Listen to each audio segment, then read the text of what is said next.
Hi, I'm Jennifer James. I'm a cultural anthropologist, and I've spent most of my lifetime studying change, how we adapt to change, who survives and who doesn't.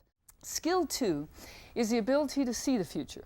I've talked about being open enough to see the future coming down the line. Well, skill 2 is that we don't do things willy-nilly. I know it seems like chaos, but there is actually a pattern. And you can't see the pattern over 10 years, but you can see it over 100 years. So think of the patterns that we're going to talk about as kind of a map. Okay, here's some workouts. All right, your turn, some exercises.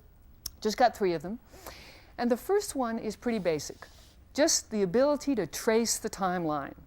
To trace a product or a trend back to where it started 100 years ago or 1,000 and to see where it's going. Let's take the easiest one, food. What do you think is happening to food? The old question, will I have enough to eat today? The new question, will I eat too much and what on earth is it?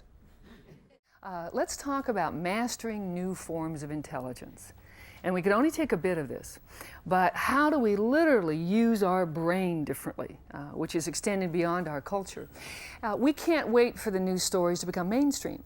As I joked with you earlier, you really have to consciously evolve now. You just don't have time to wait for adaptation to catch up. You will be 106 in a retirement center with 3 days to live, and someone will be teaching you a new telephone system. And you'll say, look, I'm not calling anyone, leave me alone. But they won't. You're going to have to learn forever. We're looking for a new balance.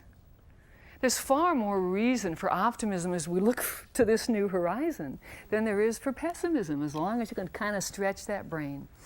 So the reason that you're all here is that we invite you to gather up your skills, the ones we've talked about, the ones that you already had, hop on that wagon, whatever it looks like, and move to this new horizon.